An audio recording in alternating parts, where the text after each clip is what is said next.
시간에 광고해야 될 거 빠진 거 없나요? 그럼 성경 말씀 보겠습니다. 성경 말씀은 여호수아서 24장 1절로 5절까지 말씀입니다. 여호수아서 24장 1절로 5절 찾으셨죠? 앞에 스크린 보셔도 좋습니다. 같이 읽겠습니다. 여호수아가 이스라엘 모든 지파를 세겜에 모으고 이스라엘 장로들과 그들의 수령들과 재판장들과 관리들을 부르매 그들이 하나님 앞에 나와 선지라. 여호수아가 모든 백성에게 이르되 이스라엘의 하나님 여호와께서 이같이 말씀하시기를 옛적에 너희의 조상들 곧 아브라함의 아버지 나홀의 아버지 데라가 강 저쪽에 거주하며 다른 신들을 섬겼으나 내가 너희의 조상 아브라함을 강 저쪽에서 이끌어내어 가나안 온 땅에 두루 행하게 하고 그의 씨를 번성하게 하려고 그에게 이삭을 주었으며 이삭에게는 야곱과 에서를 주었고 에서에게는 세일산을 소유로 주었으나 야곱과 그의 자손들은 애굽으로 내려갔으므로 내가 모세와 아론을 보내었고 또 애굽에 재앙을 내렸나니 곧 내가 그들 가운데 행한 것과 같고 그 후에 너희를 인도하여 내었노라. 아멘. 할렐루야.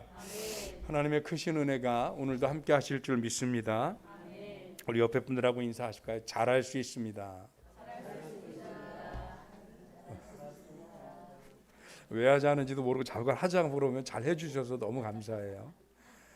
제가 요즘 그런 생각이 들어요. 요즘 사는 게 좀 뻑뻑해지지 않았나요? 그렇죠? 이게 코로나가 끝나는 듯 하면서 참 지루하게 완전히 마무리는 안 되고 그런 와중에 전쟁은 또 일어나서 그 전쟁의 여파가 지구 반대쪽에 일어나서 우리랑 별로 상관없는 얘기인 줄 알았는데 근데 그렇지가 않잖아요.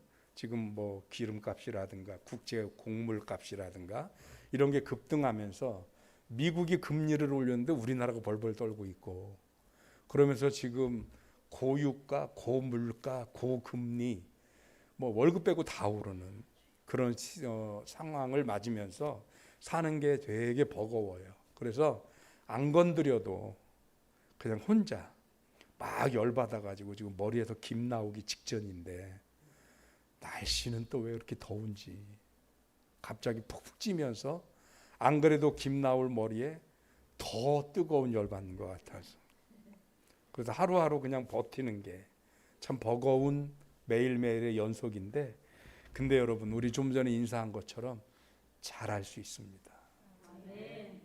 왜냐하면 우리가 누구예요?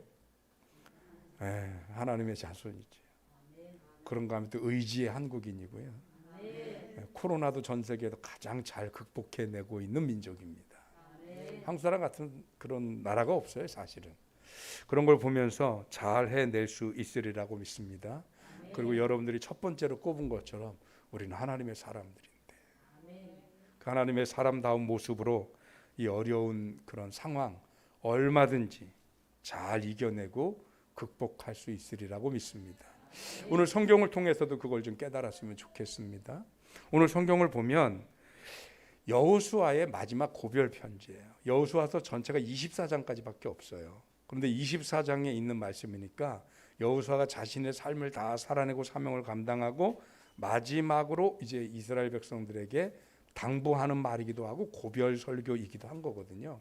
그런데 이 고별 설교를 하는데 오늘 1절부터 5절까지가 우리가 읽었잖아요. 이 부분이 어느 부분에 해당되느냐면 여호수아가 그동안 하나님께서 이스라엘 백성들을 인도하시고 이끌어온 그 과정을 얘기하려다 보니까 민족의 기원에서부터 역사를 쭉 얘기를 해야 되는 거예요. 그러다 보니까 이스라엘 백성들이 그 이전의 역사도 중요하게 생각하지만 자기 나라와 민족의 역사의 시효라고 생각하는 사람이 아브라함이란 말이에요. 그래서 믿음의 조상이라고 부르잖아요. 그러니까 그 아브라함 때에서부터의 역사를 쭉 이렇게 설명하면서 1절, 2절, 3절, 4절, 5절 왔습니다. 그런데 이 말씀을 제가 읽다가 머릿속에 이렇게 뭐라 그럴까요? 이 이야기 안에 쭉 흘러가는 하나의 구도가 있어요. 구도가.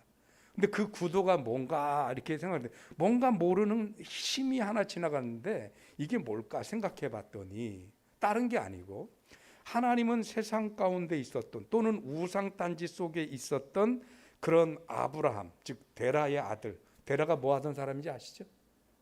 예, 우상 장수하던. 그런데 그의 아들을 불러서 가나안 땅으로 보내셨고 그곳에서 하나님만 바라보고 하나님의 말씀을 청종하라고 그렇게 계약을 맺었잖아요. 그래서 내 말을 믿고 따르면 내가 하늘의 별과 같이 바다의 모래처럼 내 자손들이 이 땅에 편만하고 복의 근원이 되고 너로 인하여 모든 민족이 복을 받고 이런 언약을 세우셨잖아요. 그런데 아브라함 거기 계속 잘 살았으면 좋은데 그러다가 거기 기근이 오면 어떻게 해요? 애굽으로 가잖아요. 그럼 하나님이 그 애굽으로 가는 걸 또 막아요. 그래서 다시 가나안으로 보냈어요. 그리고 자식을 낳아서 이삭이 됐어요. 이삭이 태어나서 또 이삭이 거기서 하나님을 잘 짓고 살면 좋은데 또 그 땅에 또 기근이 들어요. 가나안에. 그러니까 이삭은 또 어떻게 해? 또 가잖아요. 또 애굽에. 그러면서 계속 뭐가 되냐면 하나님은 자꾸 가나안으로 보내고 들여보내는데 사람은 어떻게 해? 자꾸 도로 애굽으로 가요. 이게 이 역사의 흐름에 있는 거예요. 여기 등장하는 아브라함이 그랬고 이삭이 그랬고 야곱 때 이르러는 어떻게 해요? 기근이 왔더니 아예 어떻게 했어요? 애굽에 가버렸단 말이에요. 그런데 거기서도 하나님은 포기하지 않으시고 무려 430년 동안 종살이를 하고 있던 이 이스라엘을 또 끌어다가 어떻게 하는 거예요? 예, 또 끌어다 가나안에 앉혀놓는 거예요. 그래서 끊임없이 이스라엘의 역사에 흐르는 구도가 하나 있어요. 마치 대결 구도처럼 펼쳐진데 사실은 대결은 아니지만 하나님은 끊임없이 하나님의 백성들을 가나안에 보내려고 하는데 그런데 이 백성들은 끊임없이 가나안에 데려다 놓으면 도로 애굽으로 가려고 하는데 문제가 있다는 거죠. 여기서 우리가 수수께끼가 하나 생기는 겁니다.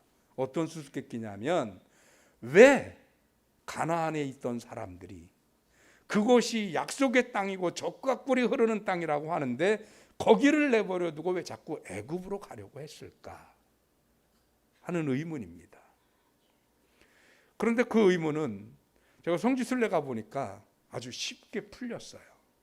왜냐하면 가나안 땅이 왜 젖과 꿀이 흐르는 땅인지 이해가 되지 않아요. 온통 사막이고 돌과 모래와 먼지뿐인 땅입니다. 반면에 애굽은 갔더니 애굽 이집트 한가운데로 강이 하나 흘러가요. 그 유명한 나일강입니다. 이 강 때문에 애굽은 이른바 이집트 문명은 세계 3대 문명의 발상지가 됩니다. 참 축복받은 땅입니다. 그 땅은. 왜 그러냐면 그 땅에는 비가 자주 안 와요. 비가 오면 사는 건 번거롭잖아요. 그렇죠? 그런데 상류 지중해 쪽에서 비가 많이 옵니다. 그래서 비가 많이 오면 이 나일강 자체가 범람을 해요. 그러면 범람을 했다가 비가 그치면 원래 강으로 줄어들 거 아니에요. 그런데 이 범람했던 물들이 어떻게 되냐? 그대로 논에 밭에 들어가는 거예요. 얼마나 기름져지는지. 강 상류 쪽에서 내려오면서 낙엽이며 뭐 온갖 토사를 끌어오면서요. 거름할 필요가 없어요. 거름할 필요가. 아주 기름진 옥토가 됩니다. 그래서 그냥 자연적으로 농사를 줘도 1년에 산모작이 가능하고요. 요즘 농업기술이 발전했으니까 신경만 쓰면 사모작까지 가능한 데가 그곳입니다. 그러다 보니까 거기가 문명의 발상지가 될 수밖에 없죠. 왜? 농경 문화가 자리를 잡으면서 거기서 뭐가 시작됐냐? 부의 축척이 가능해졌어요. 농사를 지어서 이 곡식들을 창고를 지어서 아주 무한정으로 저장할 수 있고 쌓아 올릴 수 있는 그런 길과 방법이 생겨졌고 부의 축척이 가능해지니까 뭐가 돼요? 사는 게 넉넉해지니까 이제는 그 사는 여유를 가지고 무기, 문화, 문명 이런 게 발달되는 거죠. 그래서 이집트가 이룩해 놓은 문명 지금도 어떻게 그렇게 했을지 궁금할 정도로 세계 뭐 몇 대 불가사의라는 엄청난 건축물들 그들이 가지고 있는 어떤 천체 기술들 이미 그때 그 천체학 수준이요 상당 수준에 이르렀다는 거예요. 그게 왜 발전했냐? 그래야 언제 씨를 뿌리고 언제 비가 오고 언제 일식이나 이걸 다 알 수 있으니까 그래서 농업 기술이 더 발전할 수 있거든요. 그러니까 점점 그렇게 비약적으로 발전을 하는 거예요. 그런데 아주 풍요로운 땅이 됐습니다. 반면에 가나안 땅은 저장할 수 있는 데가 아니에요. 거기는 농지가 아니고 목초지예요.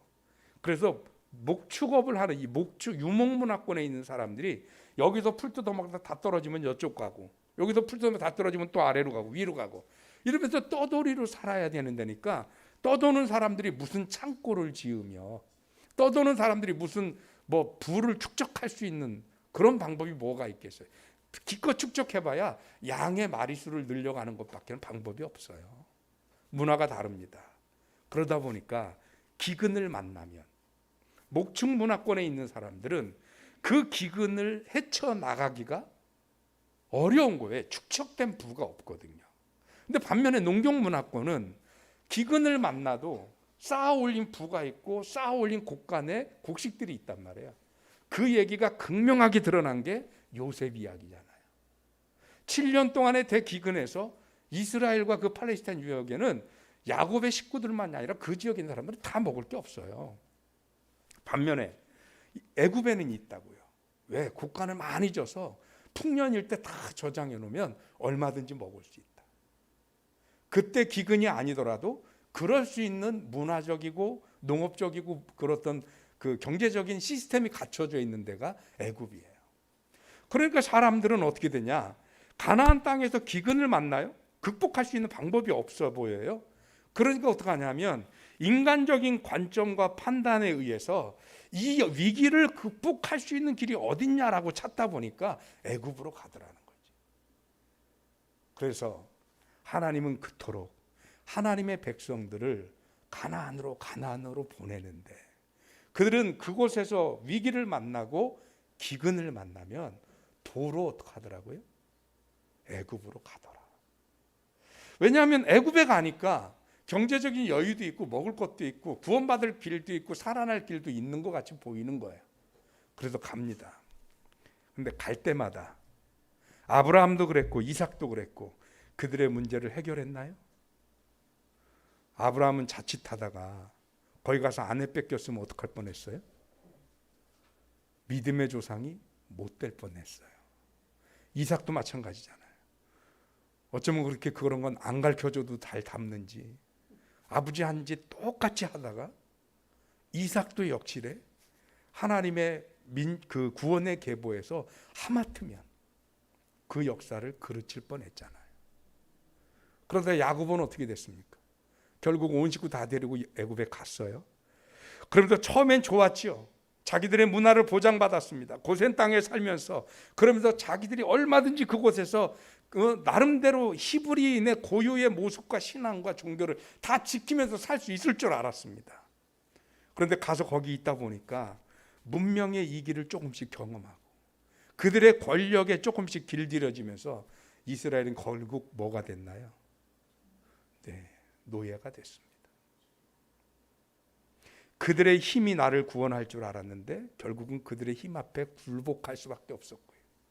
그들의 문명이 새로운 피난처인 줄 알았는데 결국은 그 앞선 문명의 노예가 될 수밖에 없었고요. 그들이 가지고 있는 그 많은 부와 넉넉한 살림살이가 우리를 구원할 수 있는 길인 줄 알았는데 그것을 빌미로 영원한 종과 영원한 노예로 살아서 끊임없이 이스라엘 위에 군림해서 나중에 어느 지경까지 갑니까? 모세 때 이르니까 인구 조절까지 하잖아요. 인구 조절까지. 남자아이가 태어나면 다 죽여버리고요. 여자아이가 태어나면 살려두고 써먹으려고. 이렇게까지 인간 취급도 못 받는 지경에 빠지게 된 게 애굽을 선택한 결과였습니다. 여러분, 성경에서 말하는 기근은 그때 당시는 농경문화권 1차 산업에서 벗어나지 못했으니 비가 안 오는 게 기근일 수 있어요. 그럼 요즘 3차, 4차 산업까지 이르는 이 시대의 기근은 뭔가요? 요즘 우리 눈앞에 벌어지고 있는 현실이 다 기근 아닙니까? 금리는 높아지고 있고요. 물가도 인플레이션이 뭐 이거 그냥 단순 인플레이션이 아니고 거의 뭐 스태그플레이션까지라고 얘기하고 있잖아요. 이런 일이 벌어지면서 우리의 삶 자체가 팍팍해요. 버거워져요.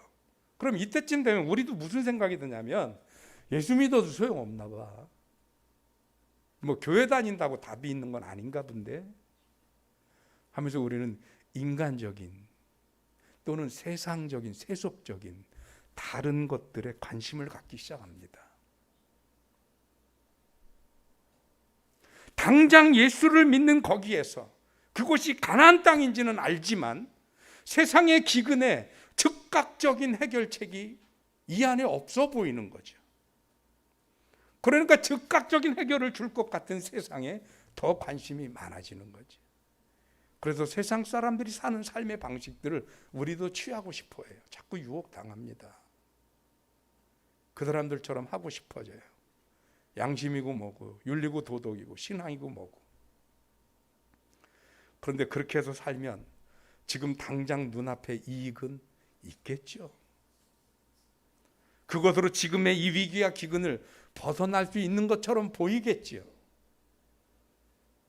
그러나 그렇게 끝날 것 같습니까?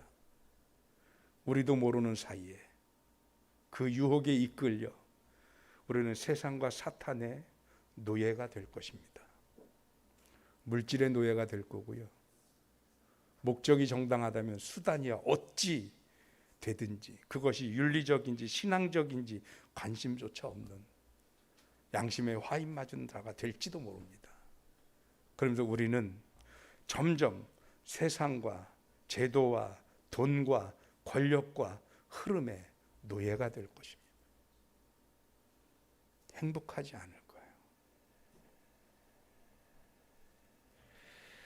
결국 하나님은 그 삶을 아시기에 하나님의 백성이 하나님의 선택받은 자들이 애굽에 있어서는 안 된다는 사실을 너무나 잘 아십니다.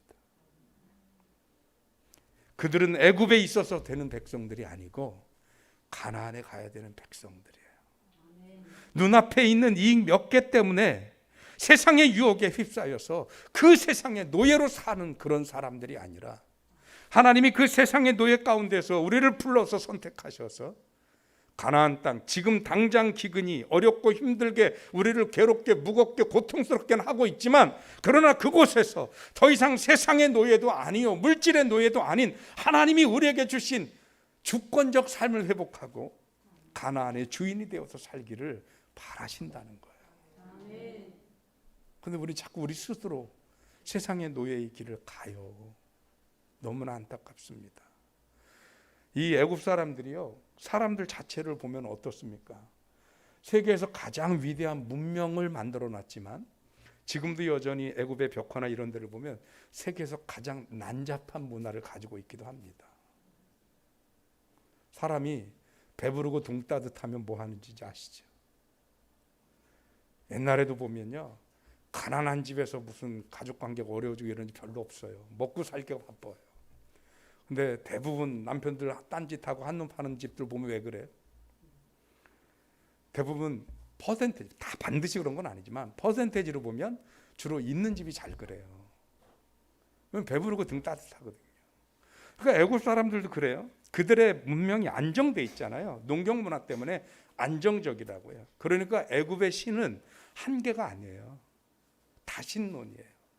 왜냐하면 그들은 관점이 어떻게 돼 있냐면 신이 절대적 존재로 존재하고 그리고 인간들이 신에게 나가는 게 아니에요.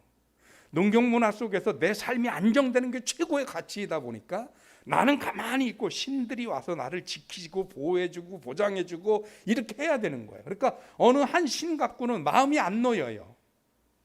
그러니까 온갖 1월 성신을 포해서 온갖 짐승 형상을 해서 온갖 장소에 다 다른 신들이 있어요. 왜? 나의 불안함, 내 스스로 조금 지금보다 좀 더 안정되게, 좀 더 안정되게, 좀 더 안정되게 그러다 보니까 신들이 자꾸 늘어나요. 엊그제 우리가 새벽 예배 때 배웠지만 히스기야 임금의 고백처럼 그 신들은 신들이 아니니 아무 소용없는 것들입니다. 무슨 얘기냐면 애굽의 문화는 인간주의적인 인본주의적인 문화예요.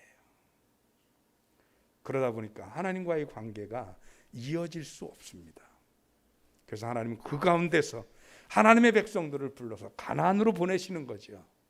왜? 가나안은 그 가나안 땅이 척박하고 어렵고 힘들어서 하나님의 절대적인 보호하심과 인도하심이 아니면 거기선 생존 자체가 버거워요. 힘들어요. 그러나 하나님 앞에 바로 설 수만 있다고 한다면 생존을 뛰어넘어 놀라운 하나님의 능력을 보이기도 했습니다. 요즘 우리가 열왕기 상하를 새벽 예배 때마다 하잖아요. 근데 어느 때 이스라엘이 강대국이 되든가요? 이유는 한 가지밖에 없습니다. 어느 왕이 여호와 앞에 정직하게 행하여, 이 한마디만 나오면 그 시대는 안정적이고 힘이 있었어요. 그런데 여호와의 말씀을 떠나, 이렇게 나오면 그 시대는 죽을 썼어요. 왜냐하면 가나안은 하나님을 떠나서는 살 수 있는 땅이 아닙니다. 오로지 하나님과 함께 할 때만 살 수 있는 땅이 가나안입니다. 그래서 하나님이 이스라엘 백성들을 불러서 가나안 땅으로부터 너희들은 내가 너희들의 생사여탈권을 쥐고 있어, 이 얘기가 아니에요. 이 각박하고 이 척박한 땅에서 살지만, 그러나 너희가 나를 바라보고 있는 한, 나를 하나님으로 부르는 한, 나는 너희를 책임질 것이란 얘기예요. 그래서 하나님을 바라보는 땅이 가나안 땅입니다. 애굽에 내려가는 순간 하나님이 책임지지 않으니 내 자유야 할 것 같지만 오히려 자유가 아니라 노예의 삶을 살게 되고, 가나안 땅에 가면서 내가 하나님께 얽매인 삶을 살 것 같지만 사실은 그게 얽매인 삶이 아니라 나의 주권적 삶이 보장되는 곳이 가나안이었다는 얘기입니다. 그리스도 안에서의 자유가 바로 그거잖아요.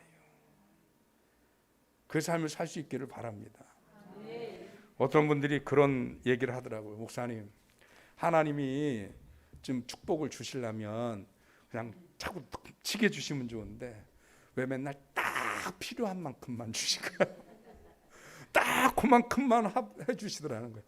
딱 굶어 죽지 않을 만큼, 딱 그 위기를 극복할 만큼, 딱 겨우 한 발 디디고 일어설 만큼 그러더라는 거예요. 근데 그분만의 의문이 아니고 사실은 저도 그게 의문이에요. 왜 그러실까? 왜? 지금 우리도 교회 건축하고 있지만 아주 간당간당 항상 이래요. 항상. 제가 지금 5번째 성전 건축하고 있는데요, 한 번도 넉넉해서 뭘 해본 적이 없어요. 늘 간당간당한데 신기한 건 딱 채우세요. 거기 딱. 네? 신기하더라고요. 근데 그거 좀 넘치면 조금 더 잘할 수 있을 것 같은데 싶은데 안 넘쳐요. 그런데 이 원리가 출애굽 사건 중에 만나의 이 원리가 들어있더라고요.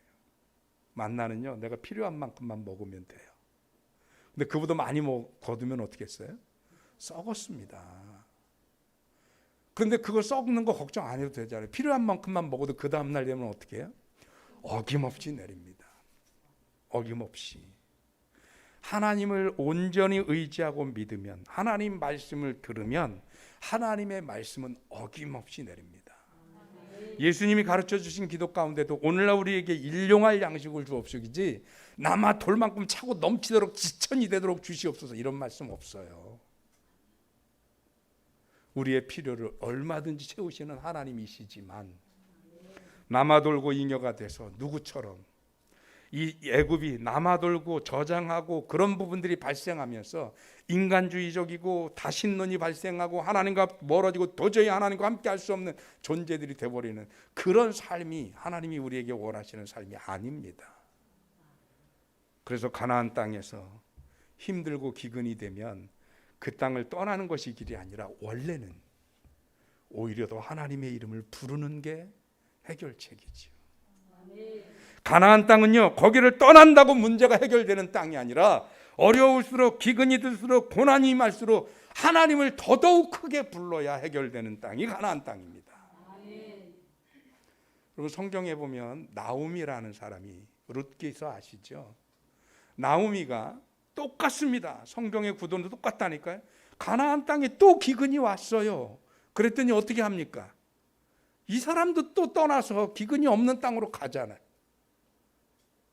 그런데 가서 문제가 해결됐던가요?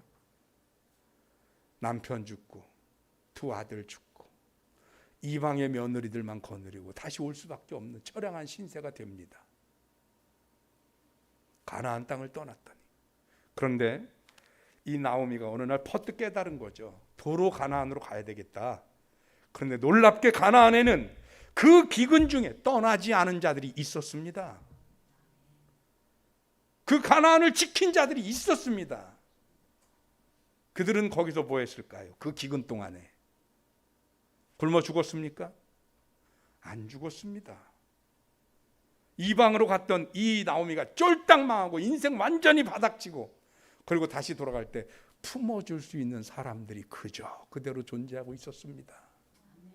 가나안 떠나지 않았어요. 그들은요. 오히려 그 자리를 지키면서 그 기근 속에 그들이 우리가 상상해보건대 뭐 했을 것 같습니까? 아이고 농사도 안 돼, 비도 안 와, 몰라 나 그냥, 그리고 널브러져 있었을까요? 상상컨대 그들이 그 기근을 만나서 하나님 앞에 울며 기도하며 설령 내가 씨를 뿌려서 다시 이게 빼빼 말라서 새들이 채가고 그리고 이게 말라서 싹이 못 내릴지언정 또 씨를 뿌리고 또 거기에 밭을 갈고 그러면서 하나님 도우시옵소서, 함께 하시옵소서. 하나님 그렇게 눈물로 씨를 뿌리는 자의 기도를 외면치 않으신다고 성경이 약속하셨습니다. 여러분 지금의 현실이 기근처럼 느껴지시나요? 코로나 팬데믹 때문에 2년 동안 정말 길게 힘들게 왔는데 그 끝에서 또 전쟁이 일어나고 빛이 안 보이시나요? 더 이제 진짜 뭔가 다른 길을 찾아야 될 것처럼 느껴지시나요? 혹시 이대로는 안 될 것 같은 생각이신가요?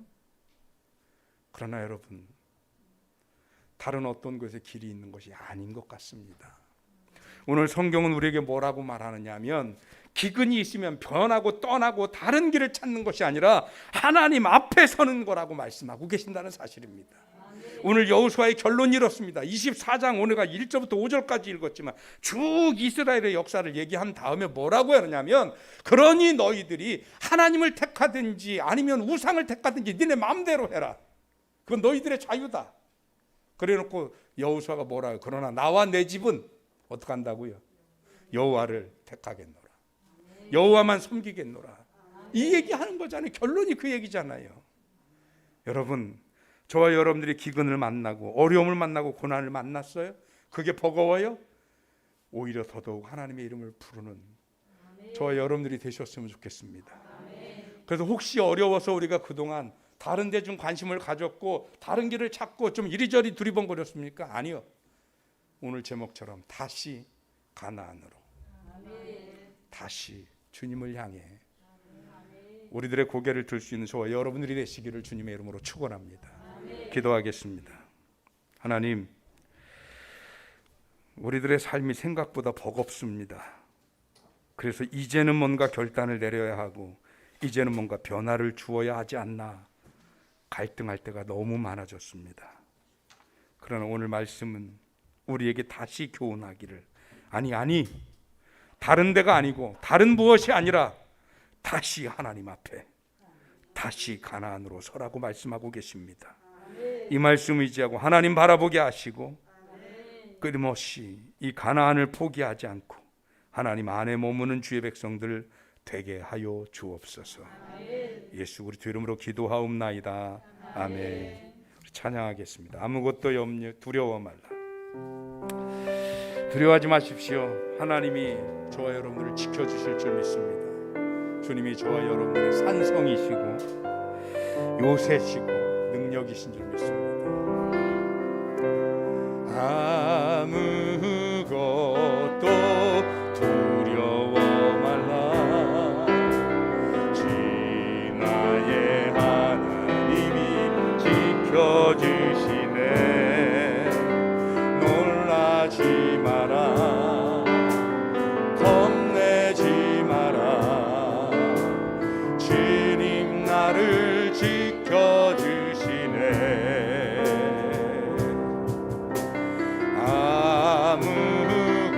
아무것도 두려워 말라. 주 나의 하나님이 지켜주시네. 놀라지 마라. 겁내지 마라. 주님 나를 지켜주시네. 내 맘이 매겨워. 내 맘이 힘에 겨워 지칠지라도 주님 나를 지켜주시네. 세상의 험한 풍파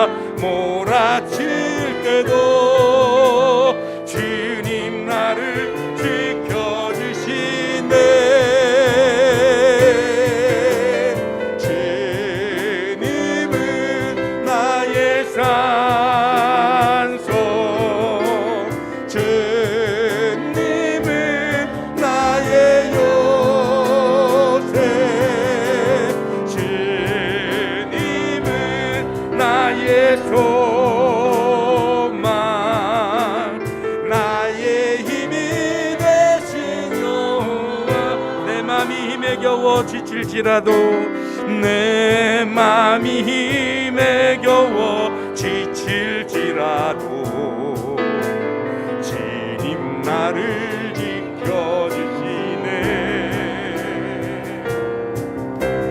세상의 험한 풍파 몰아칠 때도 주님 나를 지켜주시네. 주님은 나의 산성, 주님은 나의 요새, 주님은 나의 소망, 나의 힘이 되신 여호와. 이 시간 우리 다 같이 하나님 앞에 기도하는 시간 갖겠습니다. 하나님, 세상을 살다 보니 이렇게 어려울 때도 있네요. 내가 뭐 잘못한 거 없습니다. 내 탓이 아닙니다. 열심히 산다고 산 것밖에 없습니다. 그런데 전염병이 돌고 전쟁이 일어나면서 나의 모든 노력이 수포로 돌아가고 말 그대로 이것은 기근이고 환난입니다. 그래서 어렵고 버겁고 하루하루 살아가는 게 고통스럽습니다. 그러다 보니 우리들의 관심이 자꾸 다른 데로, 이상한 데로, 엉뚱한 데로, 하나님이 아닌 다른 길이 혹시 있을까 싶어 기웃거리고 그리고 두리번거릴 때가 얼마나 많은지 모릅니다. 그러나 오늘 하나님의 말씀을 통해서 그 어디에도 우리가 눈을 둘 것이 아니라 다시 가나안으로, 다시 하나님께로, 다시 주님에게로 가는 것이 그 모든 기근과 환난과 역경을 극복하고 오직 하나님 내게 주신 언약 안에, 하나님의 구원의 품 안에 있는 것임을 깨닫습니다. 하나님을 향하게 하여 주옵소서. 가나안을 향하게 하여 주시옵소서. 우리 다 같이 합심해서 기도합니다. 사랑 많으신 하나님 고맙고 감사합니다. 오늘 시간 역사하시는 하나님의 귀한 은혜를 깨달아서 하나님의 인도하심을 따라갈 수 있도록 하나님이 도와주시옵소서. 진정 하나님의 인도하심이, 하나님의 역사하심이 내게 있음에 하나님의 인도하심을 따라갈 수 있도록 주님이 도와주시옵소서. 주님, 세상이 답이 아닙니다. 사람이 답이 아닙니다. 인간적인 길이 답이 아닙니다. 하나님이 오직 나의 답이고 길인 줄로 믿습니다. 주님이 나의 산성입니다. 주님이 나의 요새입니다. 주님이 나의 소망입니다. 주님이 나의 인도하심입니다. 하나님의 인도하심과 하나님의 역사하심을 따라갈 수 있는 것 되도록 하나님이 도와주시옵시고, 하나님의 귀한 은혜, 하나님의 귀하신 사랑으로 따라가고 하나님의 귀한 말씀을 이어갈 수 있도록 주님이 도와주시옵소서. 주의 은총으로 인도하여 주시옵소서. 하나님의 선하신 뜻을 따라갈 수 있도록 주님이여 주님이 함께하여 주시옵소서. 주님의 귀하신 은혜를 자로 증거할 수 있도록 주께서 역사하여 주시옵시고, 주여 믿습니다. 하나님의 귀한 은혜로 함께하여 주시옵소서. 주의 말씀으로 굳건히 설 수 있게 하여 주시옵소서. 하나님의 선하신 뜻을 따라 살아가면서 하나님 내 삶의 진정한 문제의 해결이 어디 있으며 나의 삶의 아버지나 근본적인 문제의 해결이 어디 있는지 알게 하시고, 이제는 하나님을 향한 우리들의 삶의 방향이 흐트러지지 않게 하여 주옵소서. 영원히 끝도록 하나님을 따라갈 수 있도록 하나님이 도와주시옵소서. 할렐루야 할렐루야. 하나님이 인도하심을 따라가는 주의 귀한 은혜의 백성들 되기를 원합니다. 주님이 주께서 역사하여 주시옵소서. 주의 귀한 은총을 따라갈 수 있게 주님이 세워주시옵소서. 주님의 인대로, 주님의 능력으로, 주님의 사랑으로 함께하시고 하나님의 귀한 은혜를 따라갈 수 있는 주의 백성들 되게 주님이 도우시고 역사하여 주시기를 간절히 원합니다. 하나님이 도우시옵소서. 주의 능력으로 함께하여 주시옵소서. 믿습니다. 하나님, 우리가 감당하기 어려운 시련과 환난과 기근이 닥치면 연약한 우리가 흔들리나 봅니다. 어찌할 바를 모르는 채 그저 두렵고 떨리고 버겁고 겁나고, 그러나 하나님이 나를 지키시는, 하나님이 나를 끊임없이 가나안에 세우시는 나의 산성이시고 요새이시며 소망이시고 능력이심을 믿습니다. 다른 데 어떤 곳에 더 나은 길이 없음을 다시 한번 깨닫고 다시 가나안으로, 다시 하나님께로, 오직 주님께 더더욱 기도하고 매달리는 주의 백성들 되게 하여 주옵소서. 예수 그리스도 이름으로 기도하옵나이다. 아멘. 다 같이 일어나셔서 드린 예물 하나님 앞에 봉헌합니다. 1장 찬양 부르시겠습니다.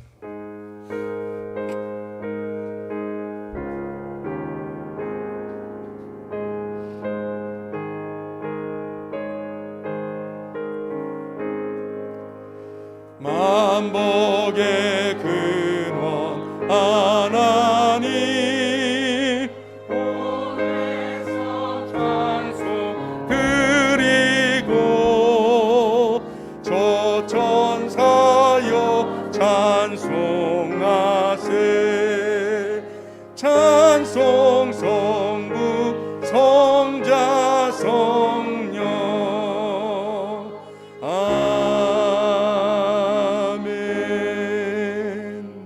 하나님 고맙습니다. 귀한 은혜 주셔서 어렵고 힘든 기근 속에서도 우리의 피할 길이 되시며 우리의 바위여 산성이여 요새가 되시는 하나님 앞에 감사드리며 오늘 우리의 마음과 뜻과 정성을 다하여 귀한 예물을 구별해 하나님 앞에 드립니다.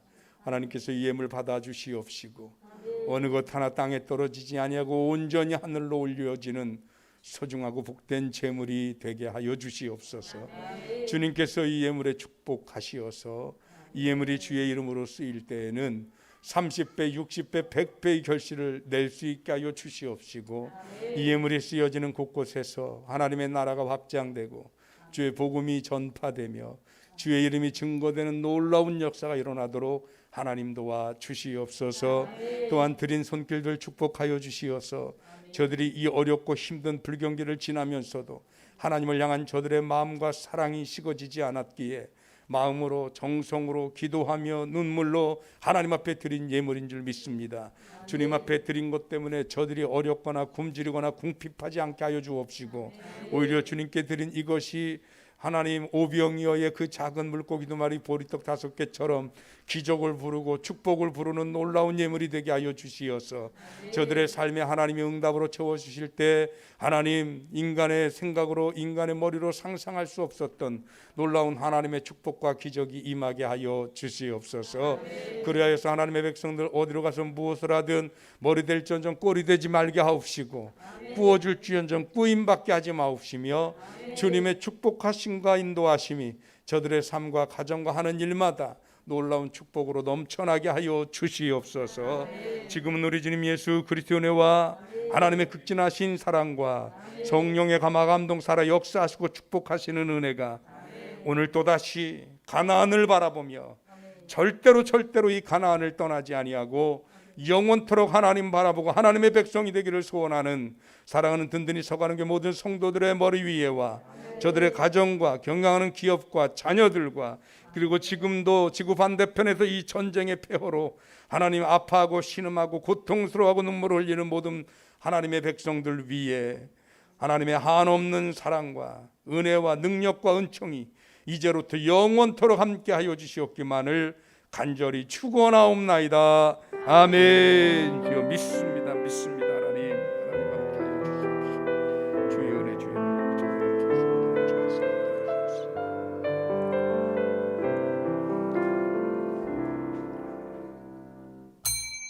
예배 마쳤습니다. 옆에 분들과 인사하십니다. 결국은 가나안입니다.